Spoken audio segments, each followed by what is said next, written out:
hey, this is cool. She was voted the second funniest person in the Twin Cities. Okay? At St. Paul, Minneapolis, Minnesota, for those of you who don't know. But she just told me that the first funniest person left town. So by the process of elimination or something, she's number one, ladies and gentlemen.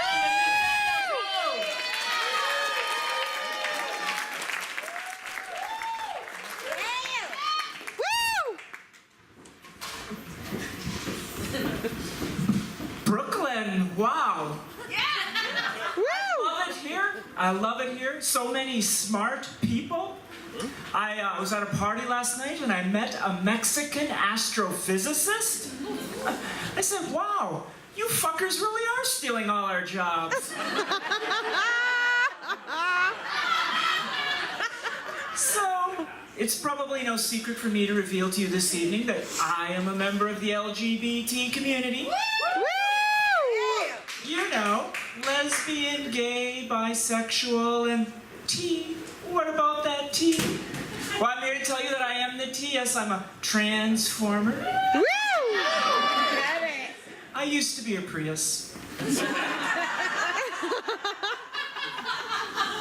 challenge with being an ex-Prius is I just wish I had a bigger trunk and larger headlights.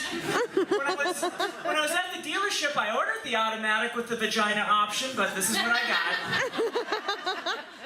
Do these jeans make my stick shift look big? But I am looking forward to that new vagina smell. So, yes, I'm transgender and I'm 54 years old. I never know what kind of reaction I'm going to get when I tell people that. I know some people aren't comfortable sharing the restroom with someone as old as I am. I never know what kind of reaction I'm going to get. I mean, I was standing at the bar before the show tonight and a gentleman bought me a drink and things seemed to be going rather well, if you know what I mean. So I did what I'm always supposed to do in those situations. I explained I was transgender. His reaction was so sad. He just put his head down and started saying to himself, "Don't get an erection, don't get an erection, don't get an erection." But I could see it was too late. I already had one. But that's how it is, right? I mean, I have to tell them that's what I'm supposed to do because otherwise they feel humiliated. What are their friends going to say? So I feel like I should be able to ask a personal question in return. Like, are you Republican? Because nobody wants that surprise in the bedroom. So because I'm 54 years old, I can actually remember watching the 1976 Olympics, watching Bruce Jenner win a gold medal and then appear on the cover of a Wheaties box as the world's greatest athlete. I mean, back then, every little boy wanted to grow up to be like Bruce Jenner. I finally did it. I grew up in central Minnesota on a dairy farm. When I told my parents I was transgender, they had no reaction. What really shook them up was when I told them I was lactose intolerant. Oh, your father's not gonna like that lifestyle decision. Now you look here, young man, lady. You're gonna sit at that table till you finish your milk. But Dad, it's not a choice. I was born this way. Well, God doesn't make mistakes. You should try prayer. So, I went to a radical Islamic temple. Just for a potluck. I must have asked everybody there for some pot. No luck. But then, later in the evening, I heard all the women got stoned.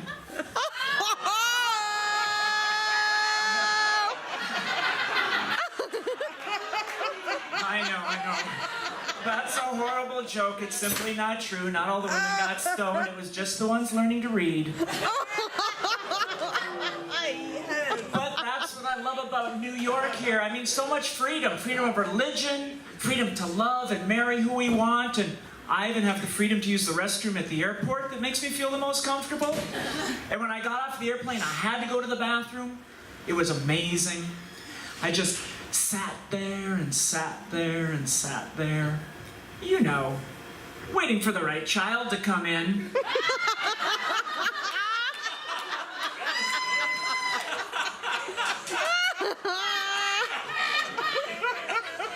Because I'm transgender, that's what we do.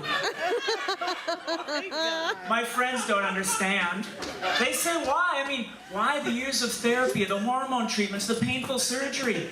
Why all that subterfuge just to be alone around children when you simply could have become a youth minister? Or a daycare provider, a Penn State football coach, or a Republican senator.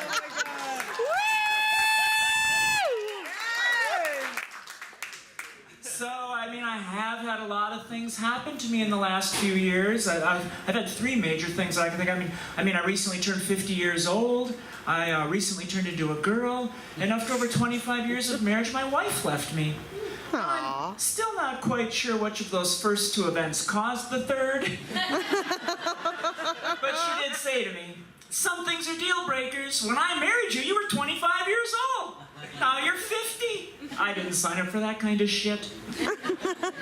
It's hard. It's been tough. I mean, I have two little daughters, two little girls. Well, at least that's what they are so far. One of them came up to me and said, Dada, will Mama still love me when I turn 50 years old? Oh, baby, don't you worry. By the time you turn 50 years old, this world is going to be a different and better place because your mama's going to be dead. But it's hard. It's hard. Yep. I mean, it's hard raising kids, but now that we have medical marijuana in Minnesota, that makes it a lot easier. I went to see my doctor. I wanted a prescription. She said, well, you don't have cancer. You don't have debilitating pain. I said, but doctor, I've got kids.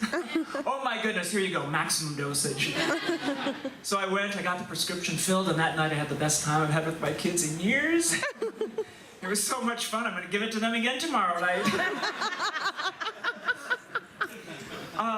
And I mean, since the divorce, I have been feeling a little bit of lack of love and basic human touch. That is, until I went for a walk through Brooklyn this morning, and a crack addict yelled at me, nice ass, pretty girl.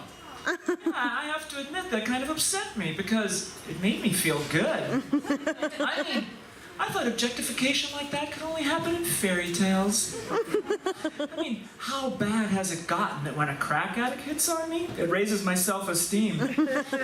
But I had been feeling so low, I was happy when Siri was still talking to me. I was feeling so deprived of intimacy that when I flew out here, I opted out of the body scan so that they would have to give me the pat down. Now, I don't know if you've had a pat down at the airport the last few years, but they've become much more firm. I really like it. I mean, I'll pay $100 for shiatsu massage, but at TSA it's free. And they'll even touch my crotch. That's usually an extra $100. So, so she said, well, I'm going to use the back of my hand and move up your inner thigh till I meet resistance. Till I meet resistance. I'm thinking, oh, that's probably going to happen sooner than you think. I admit to an awkward fascination as they try to determine if I'm carrying a weapon. She said, do you have a gun? I said, please don't make me whip it out. So, I enjoy it so much that when I get through security, I pretend like I forgot something. I go back out, I come back in again.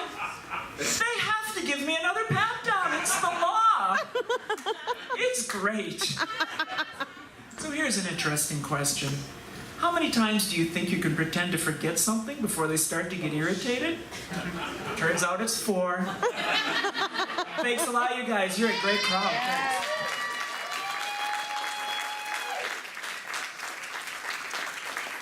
Danielle Thralow, everybody.